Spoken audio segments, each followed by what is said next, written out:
So good morning everyone. So today I will be taking the topic of absorption.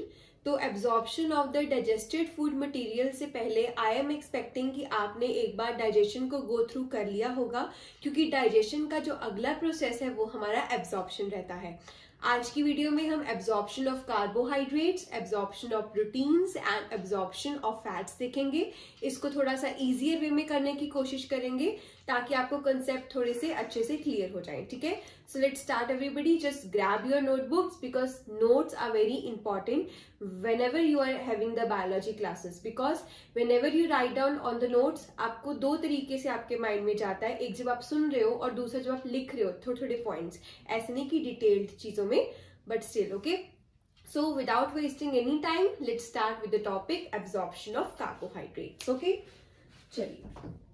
So our topic of today is absorption of carbohydrates. अब ये तो आप सभी को पता ही होगा कि एब्जॉर्प्शन के लिए मेनली हमारा कौन सी ऐसी प्लेस है जहाँ पे एब्जॉर्प्शन की जाती है। That is obviously the small intestine. ठीक है, अब स्मॉल इंटेस्टाइन में भी हमारे कौन से ऐसे स्पेशलाइज्ड सेल्स हैं जिनमें एब्जॉर्प्शन देखी जाती है। They are known as enterocytes. अब एंटेरोसाइट्स का एक दूसरा नेम भी है, that is also known as absorptive cells. Right, अब नेम से ही हमें इसका फंक्शन क्वाइट अच्छे से क्लियर हो रहा है, but still we will see how they got this name, right, what function they are performing here. Right, अब देखिए, अगर मैं इंटेस्टाइन का थोड़ा सा आपको स्ट्रक्चर दिखाऊं तो हमें पता है कि this is the microvilli. Right, ये हमारा माइक्रोविलाई रहता है। Small intestine is lined by the brush border to increase the absorption and that is known as your villi. ठीक है, तो this is the structure of an enterocyte. अब ये enterocyte यहाँ पे खत्म हो रहा है और बिल्कुल ही खत्म होने के बाद हम यहाँ पे डिस्कस करेंगे ब्लड कैपिलरी, कि जो भी आपका फूड मटेरियल डाइजेस्ट हुआ है it has to go into the blood capillary. देखो, एब्जॉर्प्शन तभी पूरी होती है जब हमारा जो डाइजेस्टेड मटेरियल है, डाइजेस्टेड बायोमोलिक्यूल्स है, वो किस में एंटर कर जाए, ब्लड में एंटर कर जाए। ठीक है, so the process when are digested food materials they get into the blood from the mucosa, that is known as absorption. ठीक है, तो यही हमने यहाँ पे देखना है, क्योंकि इधर आपका क्या आ जाता है, इधर आपका इंटेस्टाइन का ल्यूमेन आ जाता है। ठीक है, ये आपका एंटेरोसाइट आ गया। अब यहां से जो भी चीजें जाएंगी it has to go into the blood capillary. Right, तो वहीं से हम बोलेंगे digestion will be end absorption will be complete. ठीक है, अब उसके लिए सबसे पहले देखो, हम कार्बोहाइड्रेट्स की बात कर रहे हैं। जब आपने डाइजेशन किया होगा तो हम देखते हैं कि कॉम्प्लेक्स कार्बोहाइड्रेट मॉलिक्यूल्स स्मॉलर और सिंपलर कार्बोहाइड्रेट्स में टूटे थे। ठीक है, कौन कौन से थे, you must remember, like glucose हमारा बनता है, ठीक है, गैलेक्टोज हमारा बनता है, उसके अलावा फ्रक्टोज बनता है। तो ये सारे मॉलिक्यूल्स हमारे बनते हैं। ठीक है, अब इन सारे मॉलिक्यूल्स को हमने क्या करना है, इंटेस्टाइन आया, विलाई आया, एब्जॉर्प्शन कहाँ पे करवाना है, ब्लड के अंदर करवाना है। अब ये थोड़ा सा हमारा ट्रिकी पोर्शन होने वाला है, तो इसको थोड़ा सा आराम से समझेंगे। सबसे पहले हम लेबलिंग करते हैं हमारे सेल की। जो ये वाला पार्ट है this is called as apical part, इधर वाला पार्ट, जो ये वाला साइड है हमारा that is known as basal part. ठीक है, उसके अलावा इसको हम थोड़ा लेटरल साइड बोल देंगे, और इधर ये वाला जो हमारा पोर्शन होगा इसको हम बोल देंगे बेसोलेटरल। ठीक है, ये इसकी बेसोलेटरल पोजीशन होगी। पोजीशन बस मैंने बताई है कि सेल की किधर किधर कौन सी पोजीशन होती है। एपिकल इधर वाला है, बेसल इधर वाला है, लेटरल पीछे वाला हो गया। ठीक है, ऐसे करके हमने थोड़ा सा डिस्कस किया है। अब उसके बाद हमारे पास क्या होगा कि यहाँ पे पड़े हैं ग्लूकोज के मॉलिक्यूल, गैलेक्टोज के मॉलिक्यूल, फ्रक्टोज के मॉलिक्यूल, ग्लूकोज के मॉलिक्यूल, ग्लूकोज के मॉलिक्यूल, तो बहुत सारे ग्लूकोज के मॉलिक्यूल्स, फ्रक्टोज, गैलेक्टोज, सारा कुछ यहाँ पे पड़ा है। ठीक है, अब हमने इन मॉलिक्यूल्स को लेकर जाना है हमारे सेल के अंदर, एंटेरोसाइट के अंदर। तो उसके लिए आपको देखने को मिलेगा कि यहाँ पे प्रेजेंट होता है आपका एक ट्रांसपोर्टर, और एक ट्रांसपोर्टर आपका यहाँ पे भी प्रेजेंट होता है। अब इन दोनों ट्रांसपोर्टर का इंपॉर्टेंट रोल आएगा। ये ट्रांसफर होता है सोडियम पोटेशियम पंप। ठीक है, और यहाँ पे जो हमारा ट्रांसपोर्टर प्रेजेंट होता है दैट इज एस ग्लूट 1। अब ये देखते हैं क्या चीज है। तो देखिए, जब भी हम ट्रांसपोर्ट की बात करते हैं ना, ट्रांसपोर्ट क्या होता है? ट्रांसपोर्ट होता है आपकी प्लाज्मा मेम्ब्रेन है, सेल की कोई पर्टिकुलर मेम्ब्रेन है। अब ये तो आपको पता है, जो सेल की मेम्ब्रेन है वो हाइड्रोफोबिक रेजिड्यू से बनी हुई है, वो लिपिड मॉलिक्यूल से बनी हुई है, ठीक है। तो मतलब कि वो वाटर लविंग या फिर हाइड्रोफिलिक चीजें या फिर दूसरी चीजें को क्रॉस इजीली नहीं कर पाती उस मेम्ब्रेन को। तो इसीलिए हमें जरूरत पड़ती है कुछ तरह के ट्रांसपोर्टर से, जो चाहे एनर्जी को यूज करें, चाहे किसी की हेल्प से हमारे मॉलिक्यूल्स को उस मेम्ब्रेन के आगे वहां तक छोड़ के आ सके, ठीक है। तो इन्हीं ये जो ट्रांसपोर्ट होता है ना, ये ट्रांसपोर्ट आपका एक्टिव भी हो सकता है और ये ट्रांसपोर्ट आपका पैसिव भी हो सकता है। एक्टिव ट्रांसपोर्ट कौन सा होता है? जो हमारा ट्रांसपोर्ट, कोई भी प्रोसेस, आप एक्टिव प्रोसेस बोल रहे हो, आप पैसिव प्रोसेस बोल रहे हो, अगर कहीं पे भी एक्टिव टर्म आ रही है, इसका मतलब वहां पे एटीपी की यूटिलाइजेशन हो रही है। तो यहाँ पे भी वही होगा कि अगर मैं बोल रही हूँ एक्टिव ट्रांसपोर्ट, मतलब वहां पे एटीपी की जरूरत पड़ेगी। अब ये एक्टिव ट्रांसपोर्ट भी आगे दो तरीके में डिवाइड कर जाता है।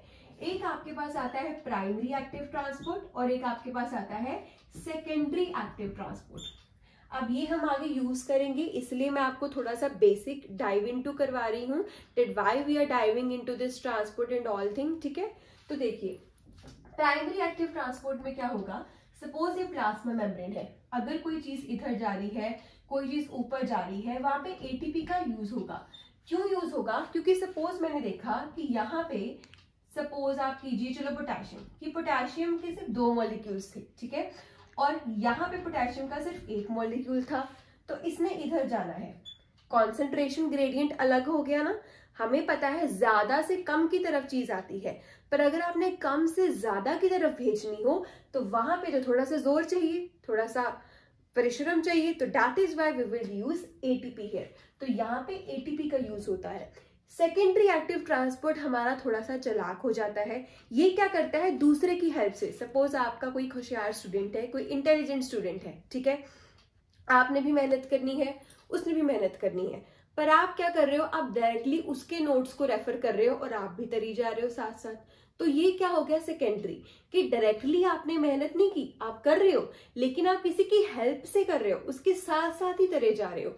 So that is secondary. इसमें क्या होगा कि सपोज मेरे पास एक मॉलिक्यूल 1 था, उसने इधर को जाना था, मॉलिक्यूल 2 राह देख रहा था कि मैं किसके साथ जाऊं, किसके साथ जाऊं, तो उसने 1 को पकड़ा और वो भी साथ में निकल गया। तो that is secondary active transport, कि दूसरे का यूज करके दूसरा भी जा रहा है। इसमें भी एनर्जी लगती है, लेकिन इसमें क्या हो रहा है कि जब ये इधर जाता है ना, इसका यहाँ पे कॉन्सेंट्रेशन ज्यादा होता है, यहाँ पे कम होता है। ये तो हमारे लॉ के अकॉर्डिंग बिल्कुल सही है कि ज्यादा कॉन्सेंट्रेशन से कम कॉन्सेंट्रेशन में कोई चीज आसानी से जा सकती है। तो जब ये मॉलिक्यूल ऐसे जाएगा, हंसता हंसता ये कुछ एनर्जी रिलीज करेगा, वो एनर्जी एक खुफिया सेकंड वाला बंदा लेगा और ये भी उसके साथ उस प्लाज्मा मेम्ब्रेन को क्रॉस कर जाएगा, ठीक है। तो अब हम देखते हैं कि इसको कैसे यहाँ पे अप्लाई करना है। तो यहाँ पे एक पंप होता है, सोडियम पोटेशियम पंप। इसमें क्या होता है कि हमारे पास 3 सोडियम बाहर जाते हैं, 3 सोडियम बाहर जाते हैं और हमारे पास 2 पोटेशियम अंदर आते हैं। ये पंप है जो यूजुअली ऑपरेट करता है हमारी बॉडी में। इसको याद करने के लिए मैं एक ट्रिक बताती हूँ आपको। You have to just learn Nokia. Nokia तो सभी ने सुना ही होगा, नोकिया फोन हमारे पास होता है। तो एन से सोडियम, सोडियम आउटसाइड जाएगा, पोटेशियम अंदर जाएगा, ठीक है। अब ये भी आप कंफ्यूज हो सकते हो कि 3 सोडियम जाएंगे, 2 सोडियम जाएंगे, कितना, चलो याद नहीं रहना। ये तो आपको पता ही है, जो भी एक नॉर्मल बच्चा होता है ना, वो क्या बोलता है कि मैम जितना पढ़ा रहे हो उतना तो जा नहीं रहा, पर उससे ज्यादा बाहर जा रहा है। यही चीज है यहाँ पे। 3 सोडियम बाहर जा रहे हैं, 2 पोटेशियम अंदर आ रहे हैं। भाई अंदर तो कम आ रहा है पर लेके तुम ज्यादा जा रहे हो, ठीक है। तो यही चीज यहाँ होगी। अब इसकी वजह से क्या होगा, थोड़े टाइम बाद आप देखोगे यहाँ पे सोडियम सोडियम सोडियम, इसकी बहुत ज्यादा अकमलेशन हो जाएगी, ठीक है।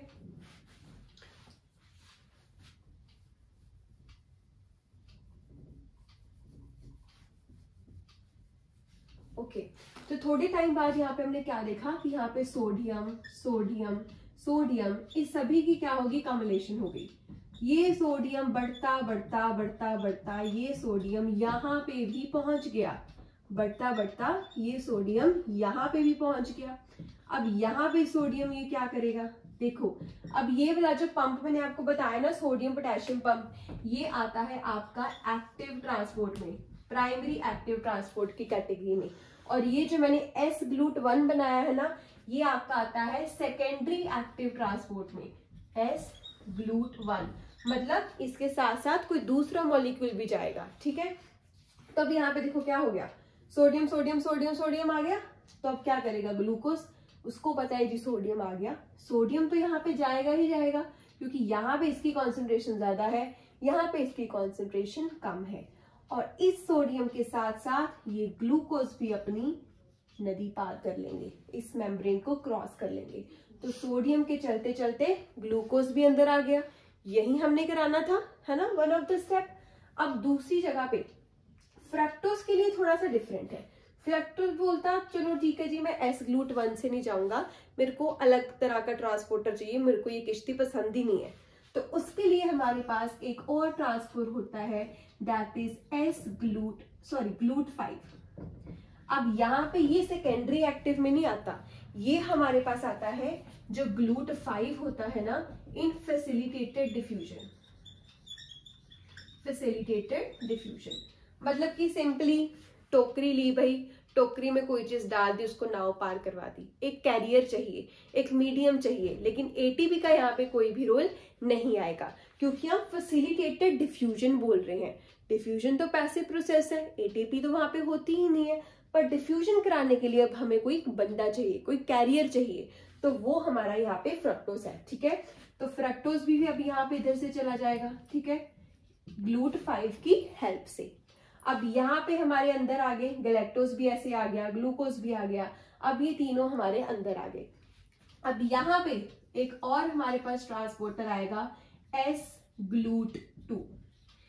इससे चाहे वो फ्रक्टोज हो, चाहे वो ग्लूकोज हो, चाहे वो गैलेक्टोज हो, तीनों ही, गैलेक्टोज हो गया, ग्लूकोज हो गया, फ्रक्टोज हो गया, तीनों ही हमारे एंटर कर जाएंगे ब्लड की कैपिलरी में, ठीक है। अब यहाँ से कौन सा क्वेश्चन ऐसा इंपॉर्टेंट है जो बनता है, कौन सा स्टेप आपको रिमेंबर करना जरूरी रहता है, that is about the transporters. कौन सा ट्रांसपोर्ट वेक्टर एक्टिव है, कौन सा पैसिव है, ग्लूकोज के लिए कौन सा यूज हो रहा है। अब जैसे कि आपका क्वेश्चन आया हुआ था कि इनमें से लिस्ट ऑफ द मॉलिक्यूल्स दी हुई थी, एक ऑप्शन था अमाइनो एसिड एंड ग्लूकोज, और क्वेश्चन में था इनमें से कौन से ऐसे मॉलिक्यूल्स का सेट है जो कि सेकेंडरी एक्टिव ट्रांसपोर्टर के थ्रू जाता है। तो answer was amino acid and glucose. वैसे ही क्वेश्चन था कौन सा ऐसा मॉलिक्यूल है जो GLUT5 की हेल्प से जाता है, आंसर वाज फ्रक्टोज। सो यही जो है ट्रांसपोर्टर्स हमारे इंपॉर्टेंट है, यही थोड़ी सी डिफिकल्टी हमारी आती है, इसको ध्यान से ऑब्जर्व करेंगे, पढ़ेंगे, तो it will be very much clear. So that was the absorption of carbohydrates. इसी तरीके से इसके बाद हम देखेंगे एब्जॉर्प्शन ऑफ प्रोटीन्स, ओके। तो जैसे कि हमने एब्जॉर्प्शन ऑफ कार्बोहाइड्रेट्स कंप्लीट कर लिया है, अब नेक्स्ट हम चलते हैं एब्जॉर्प्शन ऑफ प्रोटीन्स की तरफ। अब जिन स्टूडेंट्स ने एब्जॉर्प्शन ऑफ कार्बोहाइड्रेट्स अच्छे से समझा है, उनके लिए प्रोटीन्स की absorption is like this, right.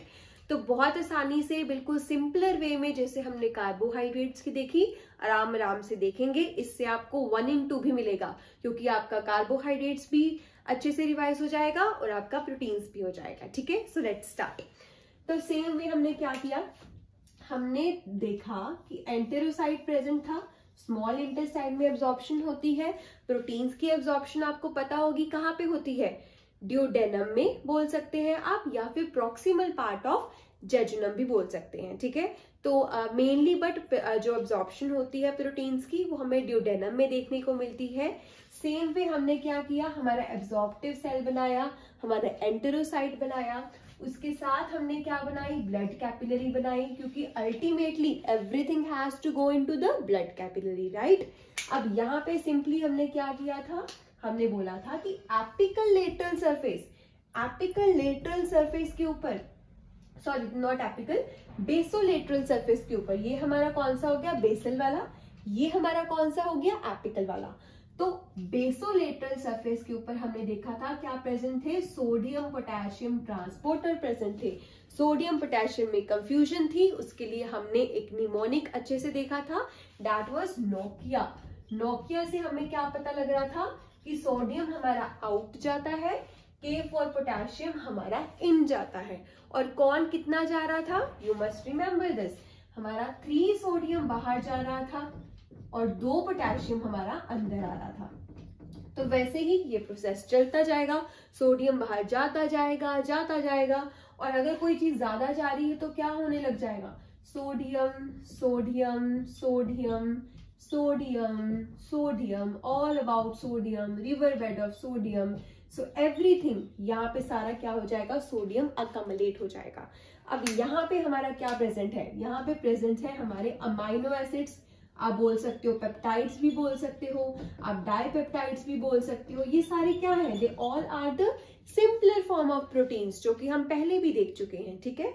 तो अब इन्हीं पेप्टाइड्स को, इन्हीं अमाइनो एसिड्स को हमने कहाँ पे लेके जाना है, एंटेरोसाइट्स के अंदर लेकर जाना है, ठीक है।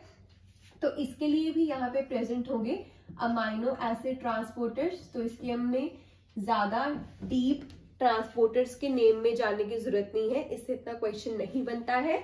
तो कुछ अमाइनो एसिड ट्रांसपोर्टर्स होते हैं, जैसे कि एग्जांपल ले लो, एक पेप्टी-1 के नाम से भी एक हमारे पास होता है, ठीक है।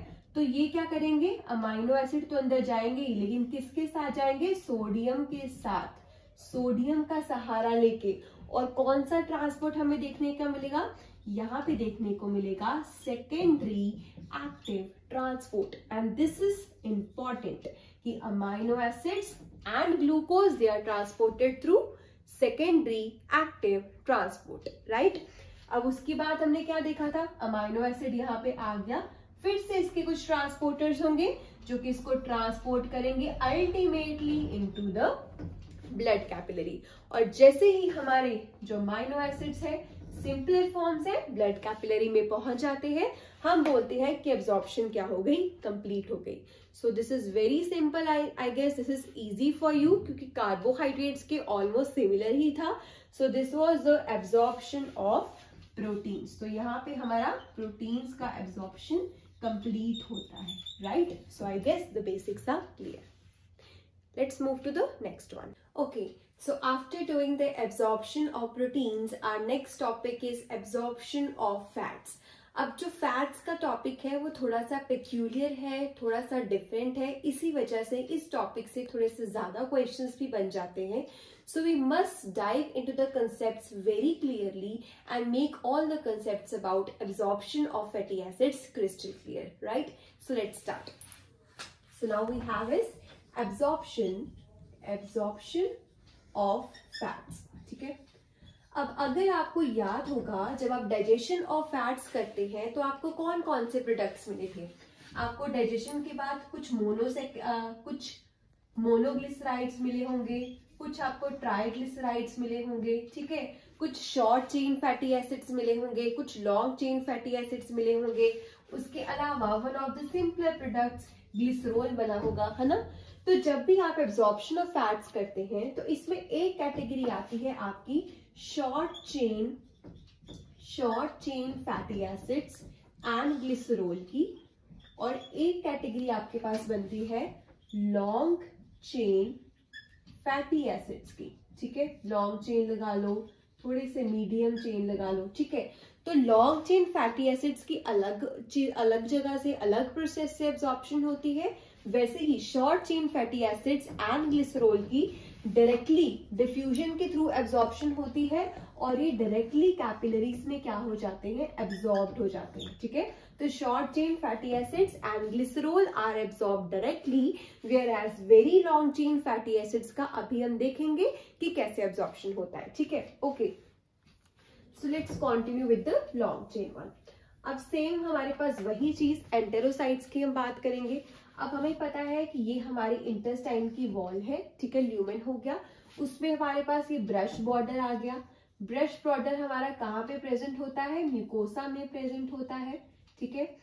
और इसी के बाद हमारे एंटेरोसाइट्स हैं, एब्जॉर्प्टिव सेल्स हैं। आपको पता है इसके बाद हमारी दूसरी लेयर सब म्यूकोसा वगैरह ये सारी आ जाती हैं, लॉन्गिट्यूडनल सर्कुलर सेल्स, ठीक है। These all are the other layers, ठीक है।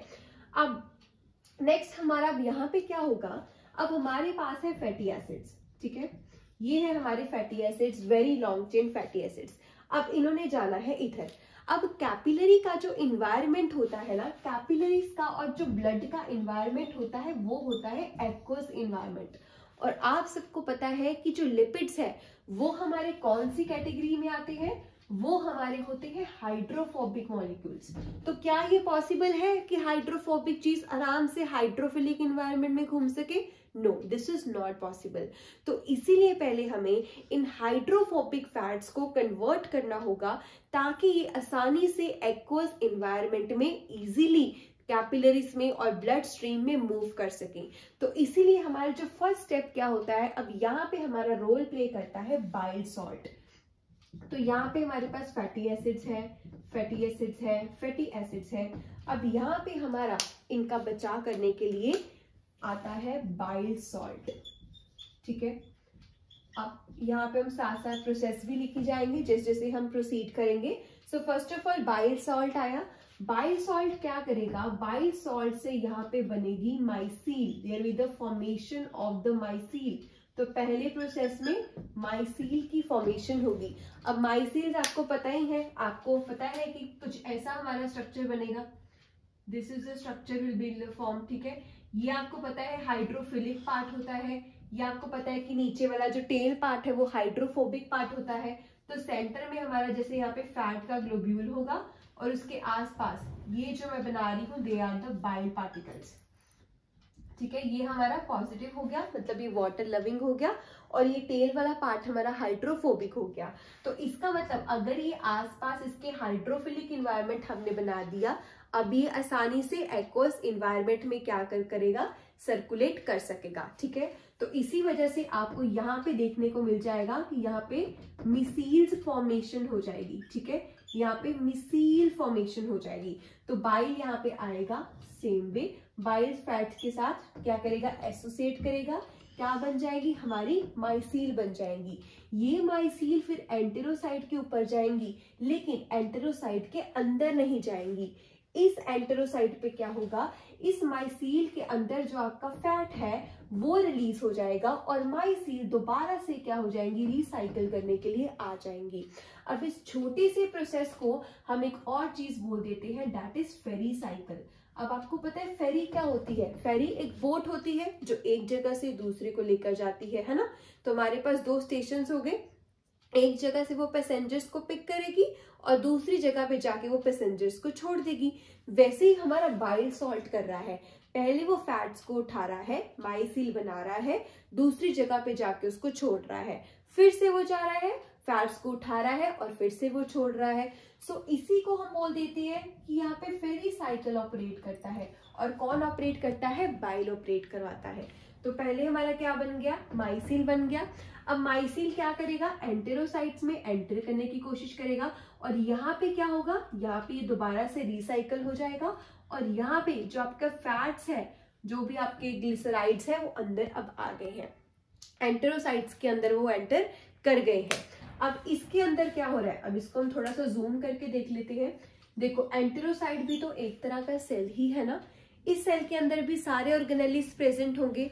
तो यहाँ पे क्या होता है, जो स्मूथ एंडोप्लाज्मिक रेटिकुलम है वहां पे क्या होगा, ये जो आपका फैट है, जो तो आपका ग्लिसराइड्स है, इसके ऊपर एक प्रोटीन की कोटिंग को ऐड किया जाएगा। और जब इसके ऊपर प्रोटीन की कोटिंग को ऐड किया जाएगा तो ये हमारा बनाएगा एक स्ट्रक्चर दैट इज काइलोमाइक्रोन। अकेला प्रोटीन नहीं, कुछ विटामिन भी ऐड होते हैं, कुछ प्रोटीन्स भी ऐड होते हैं, तो इसको एक काइलोमाइक्रोन बना देगा। काइलोमाइक्रोन को आप एक व्हीकल भी बोल देते हो, ठीक है। काइलोमाइक्रोन को आप वेरी लो डेंसिटी लिपोप्रोटीन भी बोल देते हो, आप इसको व्हीकल भी बोल देते हो। तो अब हमारे पास जो स्ट्रक्चर बन गया वो किस चीज का बन गया, काइलोमाइक्रोन का बन गया। हमारी बॉडी में जो फैट्स का ट्रांसपोर्ट हो रहा है तो वो किसकी वजह से होता है, काइलोमाइक्रोन की वजह से होता है।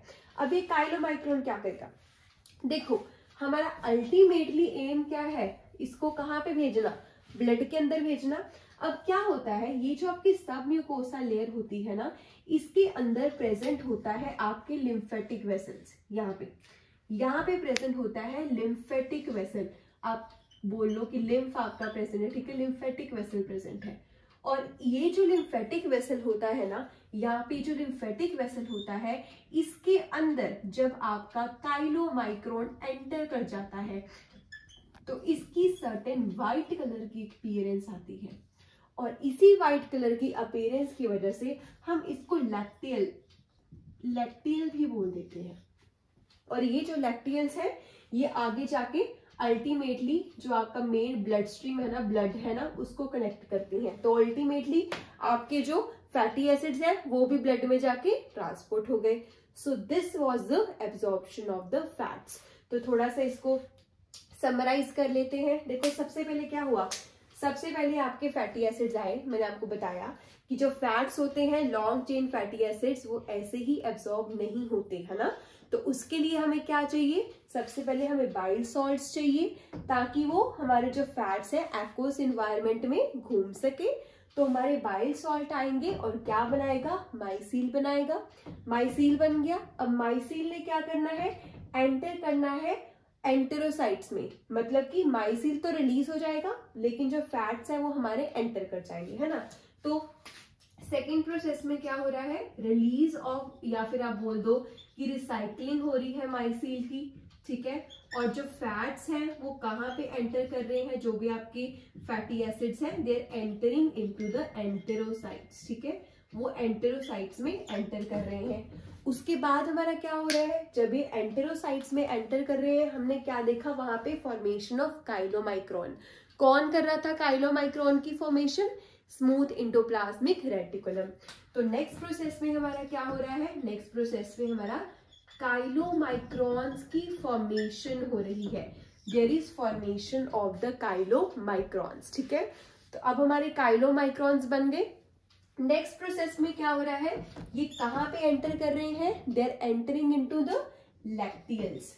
लैक्टियल्स मैंने क्यों बोला, जब आपके लिम्फ वेसल्स में ये फैट्स चले जाते हैं तो उसकी सर्टेन व्हाइटिश अपीयरेंस होती है, जिसकी वजह से हम इसको लैक्टियल्स बोलते हैं।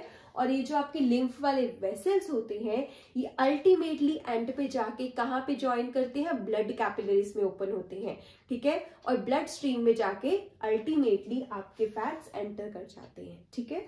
सो this was the absorption of the fats and this is an important one, क्योंकि ये थोड़ा सा डिफरेंट कंसेप्ट आ जाता है। तो आज के लेक्चर को हम एक बार समराइज करते हैं। तो ओके, सबसे पहले हमने क्या किया, सबसे पहले हमने एब्जॉर्प्शन ऑफ कार्बोहाइड्रेट्स के बारे में देखा, ठीक है, जस्ट अ मिनट, ओके। तो सबसे पहले हमने क्या देखा, first we did about the absorption of carbohydrates. Absorption of carbohydrates में हमने इंपॉर्टेंट ट्रांसपोर्टर्स देखे। हमने देखा था जो ग्लूकोज था, गैलेक्टोज था, वो सेकेंडरी एक्टिव ट्रांसपोर्ट के थ्रू जा रहा था।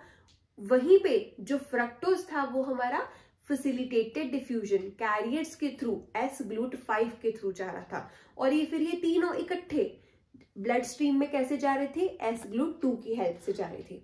यही हमने इंपॉर्टेंट देखा। सेकेंड हम आए थे एब्जॉर्प्शन ऑफ द प्रोटीन्स पे। एब्जॉर्प्शन ऑफ प्रोटीन्स में हमने देखा था कि almost it was resembling the carbohydrates, और वहां पे भी हमने देखा कि secondary active transport important role play करेगा।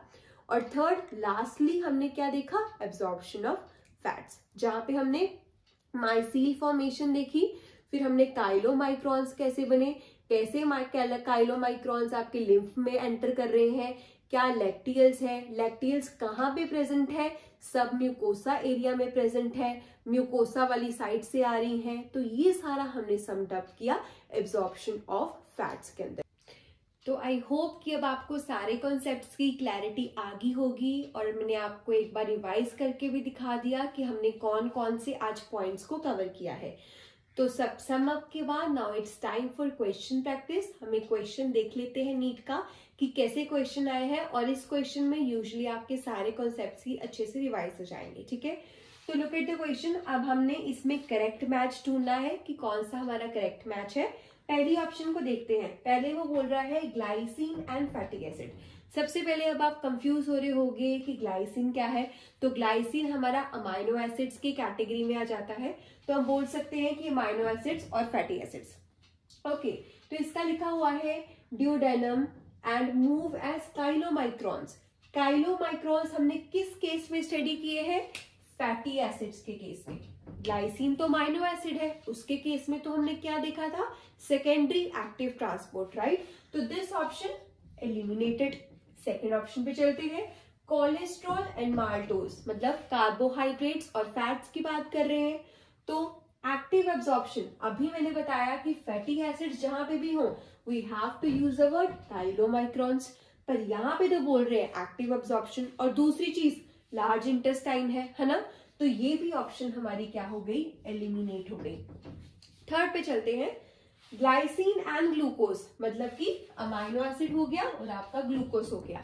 तो लिखा है स्मॉल इंटेस्टाइन, ठीक है, राइट, ठीक है। Next is active absorption, right, बिल्कुल सही बात की, क्योंकि हमने देखा था अमाइनो एसिड और ग्लूकोज का क्या था? सेकेंडरी एक्टिव ट्रांसपोर्ट हो रहा था।